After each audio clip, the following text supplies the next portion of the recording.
नमस्कार, मैं अदिति शर्मा दूरदर्शन किसान चैनल पर आप सभी का स्वागत करती हूं। हमारा कार्यक्रम सफल किसान, इसके माध्यम से हम आपको देश के कोने कोने से उभरती हुई प्रतिभाओं से रूबरू करवाते हैं। आज के हमारे जो सफल किसान हैं वो बता दें आपको सफलतापूर्वक बीज उत्पादन कर रहे हैं और अपने जैसे ही कई किसानों के लिए मिसाल भी पेश कर रहे हैं। हमारे जो सफल किसान हैं वो राजस्थान की तपती धूप में या फिर कहें तपती धरती में और किसानों को राहत देने के साथ साथ पशुपालन और तेल उत्पादन में भी सफलता अर्जित कर रहे हैं। तो कैसे उन्हें ये विचार आया और साथ ही साथ बीज उत्पादन में मुनाफे के क्या है मायने, आइए इन्हीं सब सवालों के जवाब जानने के लिए रुख करते हैं राजस्थान के भरतपुर का।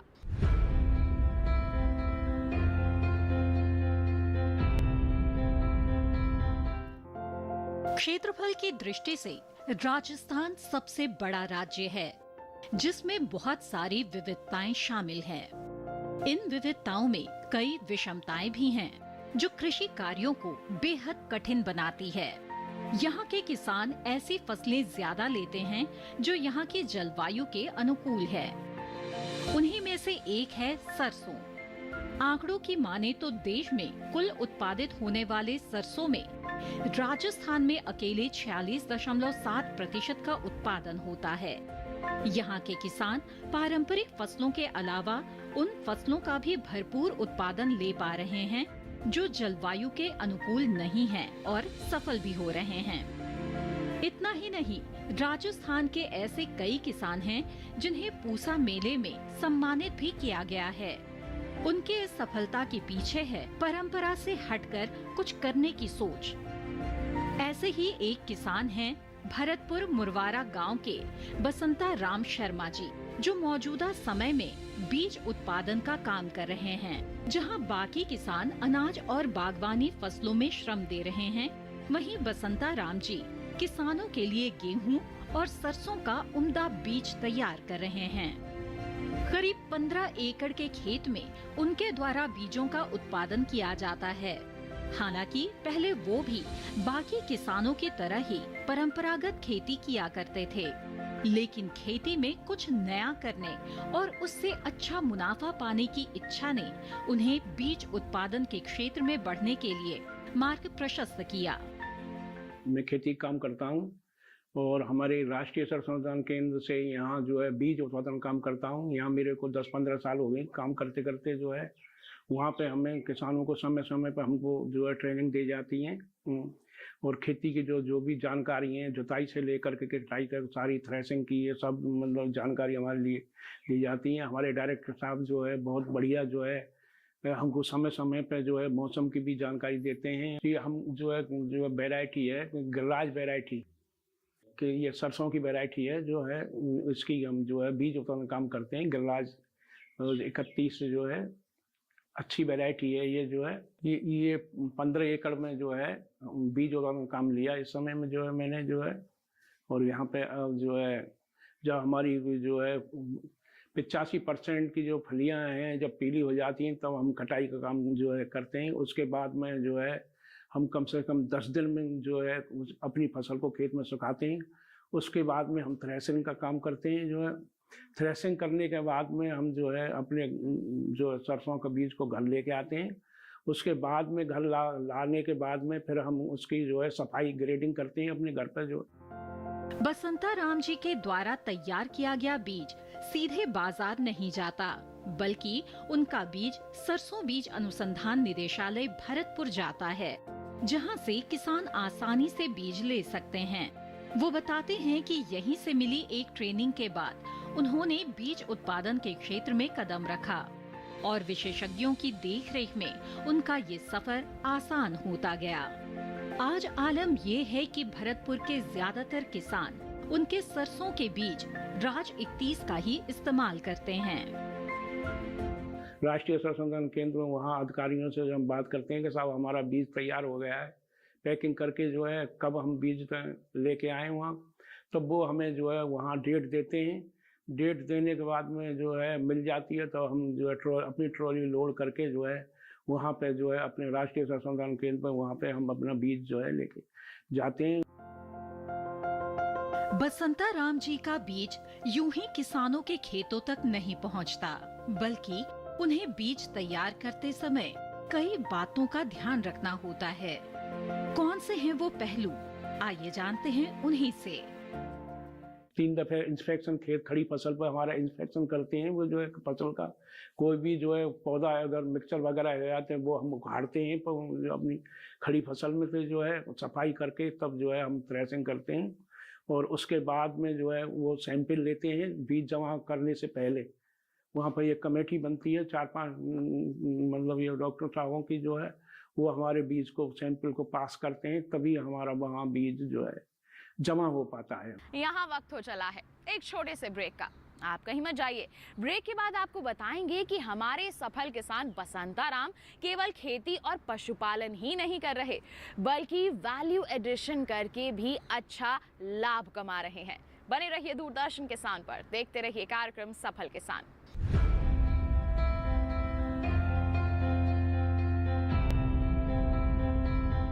रोज सब्जी का स्वाद बढ़ाए और घर वालों का प्यार पाए, गोल्डी सब्जी मसाले। जहाँ जाए रिश्ते बढ़ाए, गोल्डी मसाले।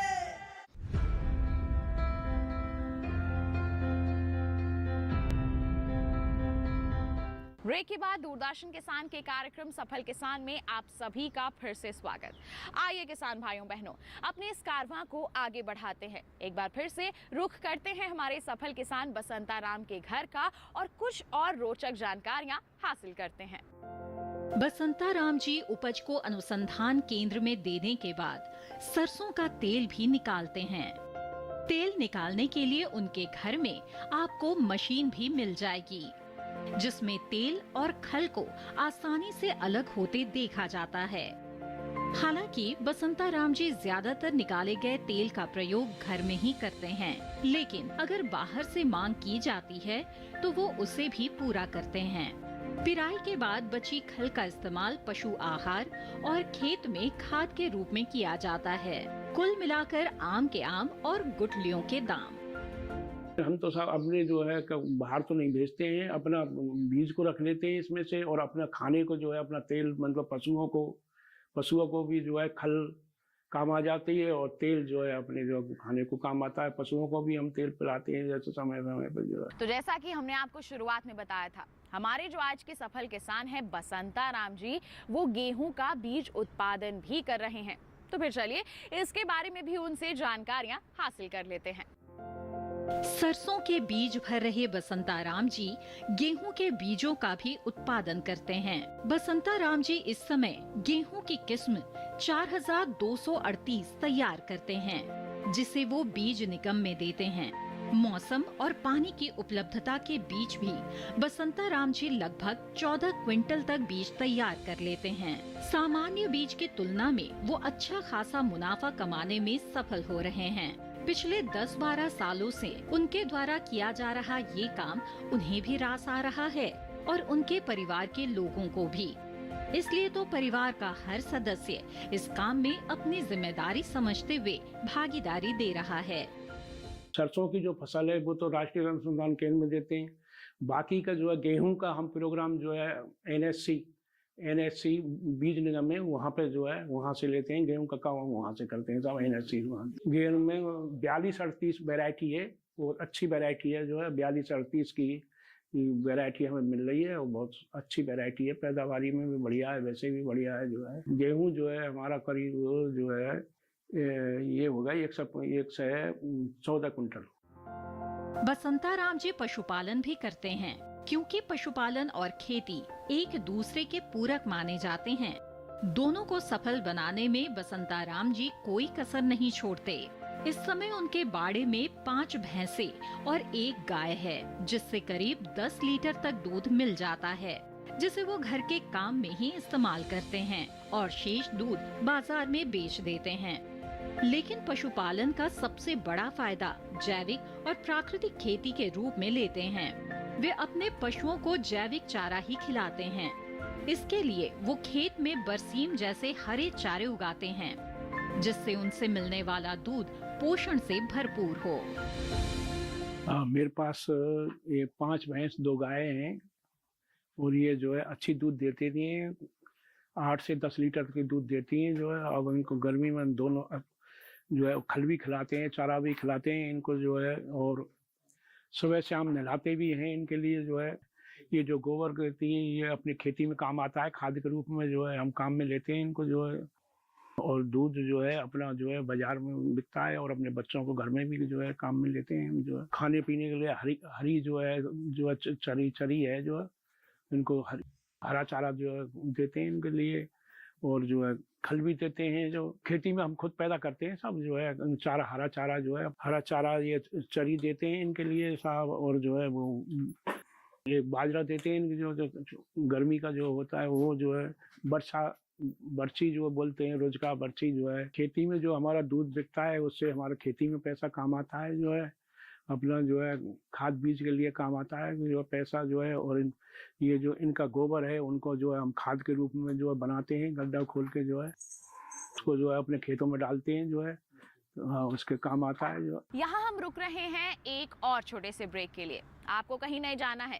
ब्रेक के बाद हम आपको मिलवाने वाले हैं हमारे विशेषज्ञ से जो सरसों के वैल्यू एडिशन करने के लिए हमारे किसानों को प्रोत्साहित कर रहे हैं।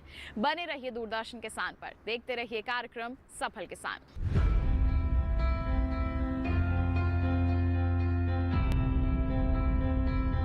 रोज सब्जी का स्वाद बढ़ाए और घर वालों का प्यार पाए, गोल्डी सब्जी मसाले। जहाँ जाए रिश्ते बनाए गोल्डी मसाले।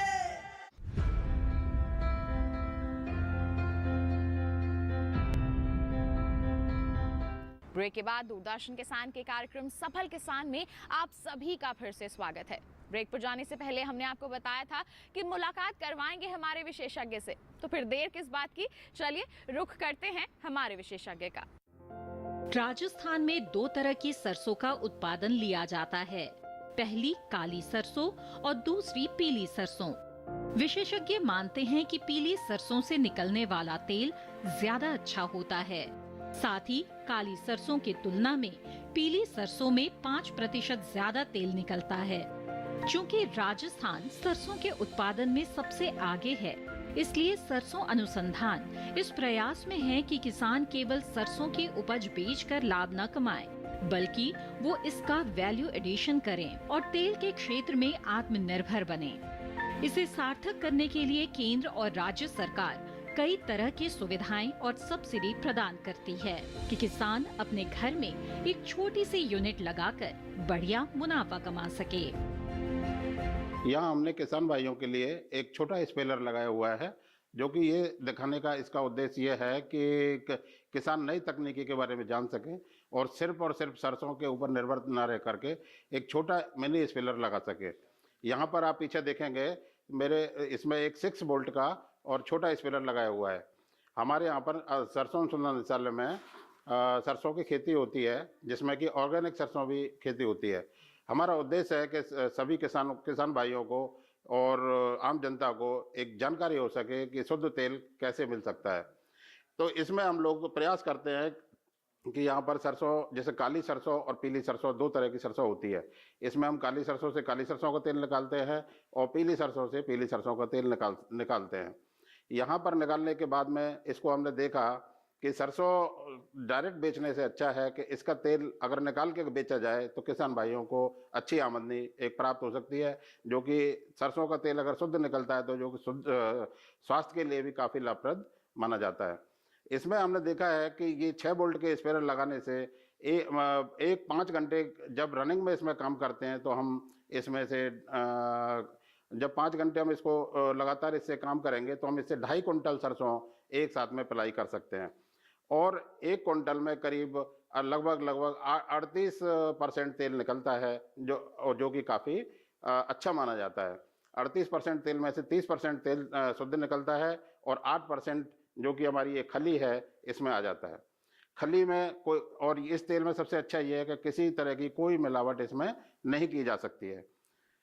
तो किसान भाइयों इसको इस पे राजस्थान सरकार, भारत सरकार सभी इस पे सब्सिडी भी दे रहे हैं, जो कि हर संभवतः ये प्रयास कर रहे हैं कि आगे से आगे किसान भाइयों को ज़्यादा से ज़्यादा लाभ मिल सके। पीली सरसों में जो तेल निकलता है वो काली सरसों की अपेक्षा करीब 5% तेल ज़्यादा निकलता है, और इसको जितने भी तलने बुलने वाली चीज़ जितनी भी हैं उनमें बड़ा अच्छा और उपयोगी माना जाता है। इसमें सबसे पहले हम जब सरसों लेते हैं तो सरसों को अपने ऑयल स्पेलर में डालते हैं, और इसमें थोड़ा सा पानी हमको मिलाना पड़ता है।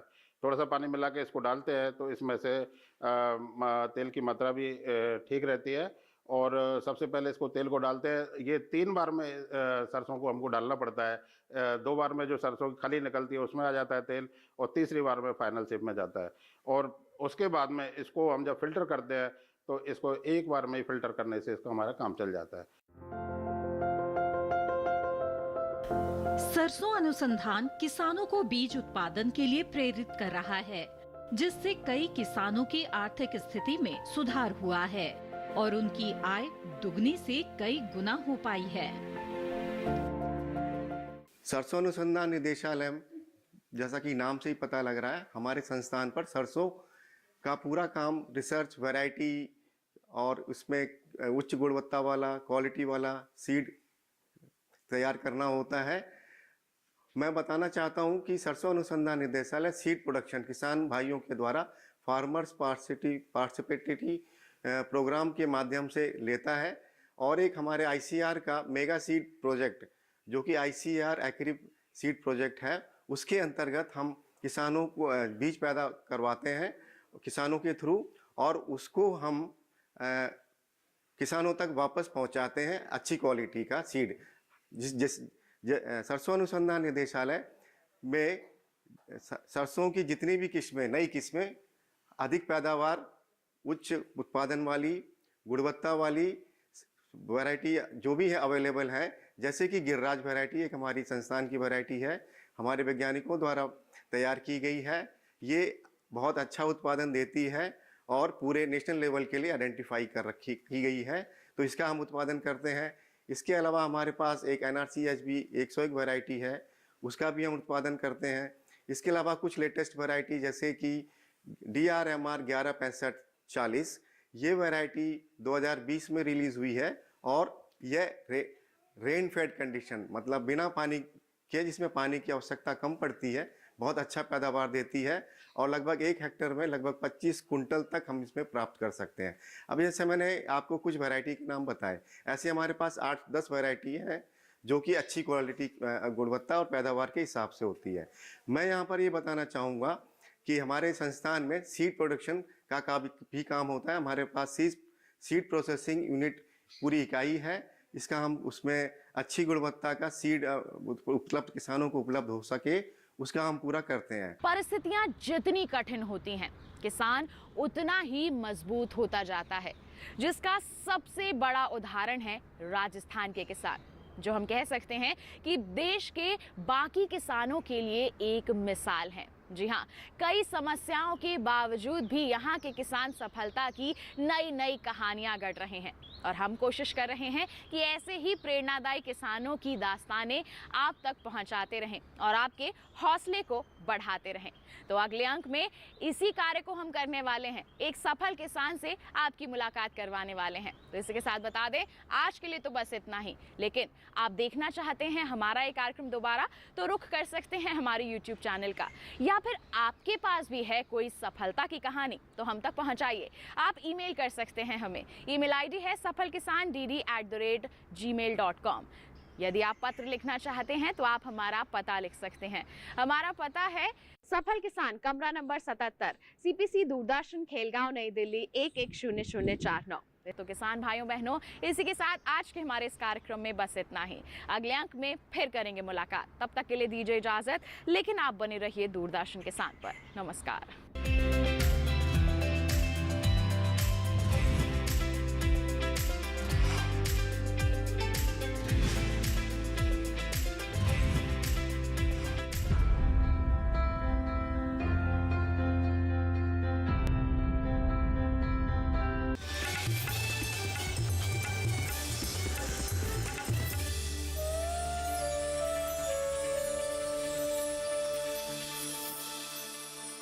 विवाह की तारीख 25 जून निर्धारित की है।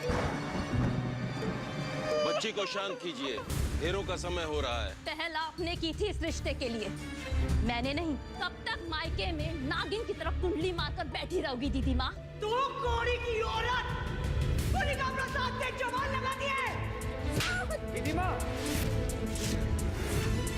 देखिए जानकी, सोमवार से शुक्रवार रात 8:30 बजे, पुनः प्रसारण प्रातः 10:30 बजे, सिर्फ डीडी नेशनल पर।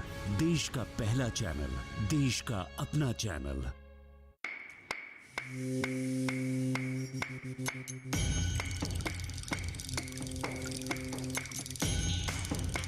राजस्थान की खूबसूरत कला सांगानेरी ब्लॉक पेंटिंग सिर्फ देश में ही नहीं विदेशों में भी जानी जाती है।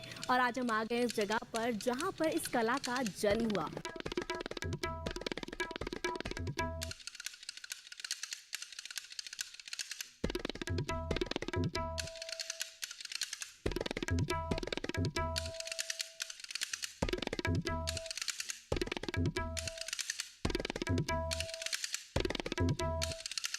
वाओ जिंदगी, देश के रंग धागों के संग। देखिए वाओ जिंदगी प्रत्येक शनिवार सुबह 11 बजे, सिर्फ डीडी नेशनल पर।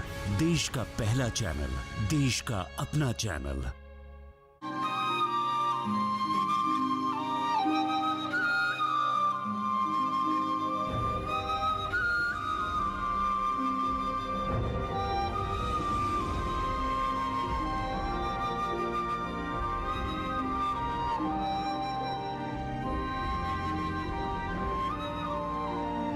देखिए सोल्स ऑफ माउंटेन्स प्रतिदिन शाम 5 बजे, सिर्फ डीडी नेशनल पर।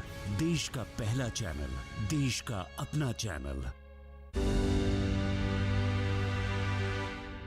नफासत, सादगी, सलीका, ये था दूरदर्शन का तरीका।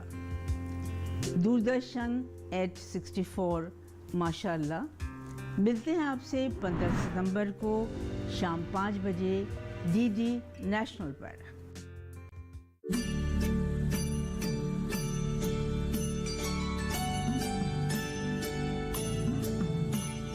बैंगनी रंग की पत्तियों वाला एक सदाबहार पौधा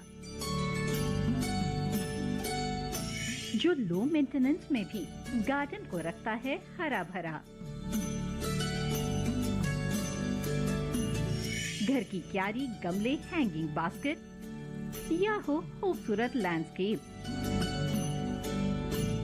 पर्पल हार्ट प्लांट के बारे में जानने के लिए देखिए छत पर बागवानी 16 सितंबर शनिवार सुबह 9 बजे दूरदर्शन किसान चैनल पर।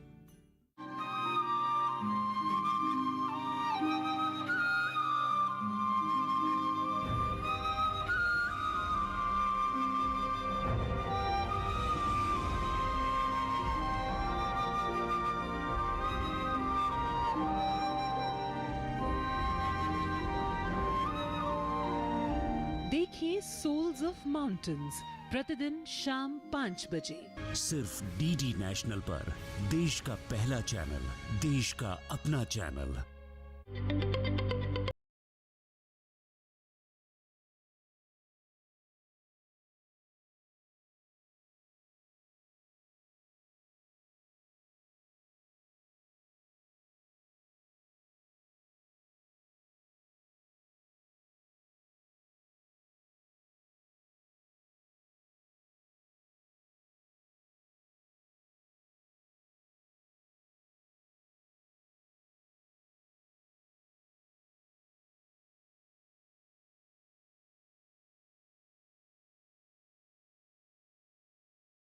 कार्यक्रम चौपाल चर्चा 15 सितंबर शुक्रवार सुबह 9 बजे सिर्फ दूरदर्शन किसान पर।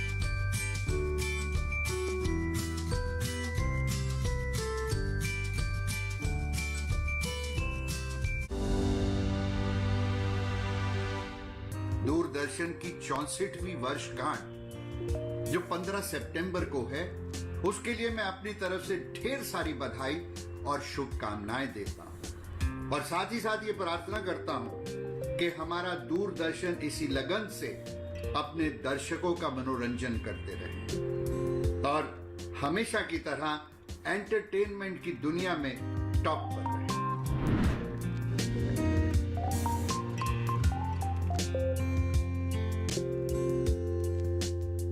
इस आग की तपिश से ही स्वराज की किरण प्रस्फुटित होगी और ब्रिटिश उद्योग के अंत से ही नए भारत का आगाज होगा। राजा महेंद्र प्रताप की जय। 6 महीने पहले बनी एक आर्मी ने, bunch of prisoners and goons ने हमारी प्रोफेशनल ब्रिटिश आर्मी को हरा दिया। मेरा केवल एक ही उद्देश्य, अपनी मातृभूमि को उनके दुश्मनों से आजादी दिलाना। स्वराज में देखिए राजा महेंद्र प्रताप सिंह की महान गाथा। देखिए स्वराज प्रत्येक रविवार प्रातः 9 बजे, पुनः प्रसारण रात 9 बजे, सिर्फ डीडी नेशनल पर। देश का पहला चैनल, देश का अपना चैनल। भारतीय संस्कृति हजारों वर्षों से समाज को जोड़ती आई है। ब्रिटिश राज ने हमारी वैज्ञानिक सभ्यता को एक सोची समझी रणनीति के तहत अंधविश्वास कहकर बदनाम करना शुरू कर दिया। भारत के उस स्वर्णिम काल को जानिए श्री अनीश के साथ। देखिए सोने की चिड़िया, नया भारत नई उड़ान का अगला एपिसोड सांस्कृतिक धरोहर, इस शनिवार रात 7:30 बजे, सिर्फ डीडी नेशनल पर। देश का पहला चैनल, देश का अपना चैनल। कुछ तो मस्त बात है इस जगह की, गली गली में बातें हैं इस जगह की। यहाँ है खलबली हंसी सर पर चढ़ी, टिकट हो या ना हो ये गाड़ी चल पड़ी। गली गली सिमसिम, गली गली सिमसिम, गली गली। देखिए गली गली सिमसिम प्रतिदिन शाम 4 बजे, सिर्फ डीडी नेशनल पर। देश का पहला चैनल, देश का अपना चैनल। कृषि स्टार्टअप के सफर में हम आप पहुंचे हैं मुजफ्फरनगर। आज यहां हम आपकी मुलाकात कराने जा रहे हैं माधव सैनी से, जो कि मिट्टी की सेहत अच्छी रहे उसके लिए काम कर रहे हैं। वर्मी कंपोस्ट मेरा लगभग 4 साल से चला रहा हूँ मैं। 35% सब्सिडी थी मुझे, जो मेरी 5,16,000 रुपये मेरी सब्सिडी आई है। 2-2.5 लाख पर ईयर आराम से बच जाता। देखिए कृषि स्टार्टअप इस शनिवार रात 9:30 बजे और पुनः प्रसारण सोमवार शाम 4 बजे, सिर्फ डीडी किसान पर।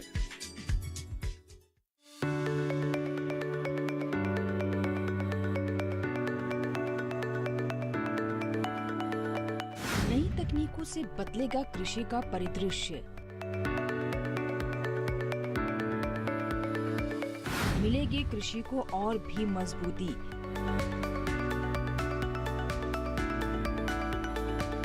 किसानों को होगा लाभ ही लाभ। जब मिलेगी आधुनिक यंत्रों की पूरी जानकारी।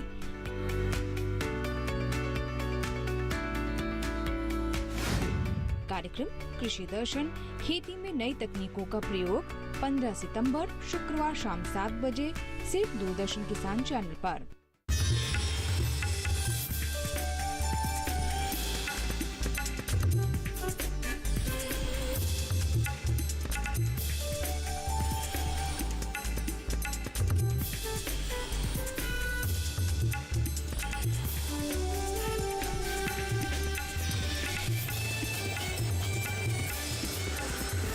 डीडी किसान, बदलते भारत की शान।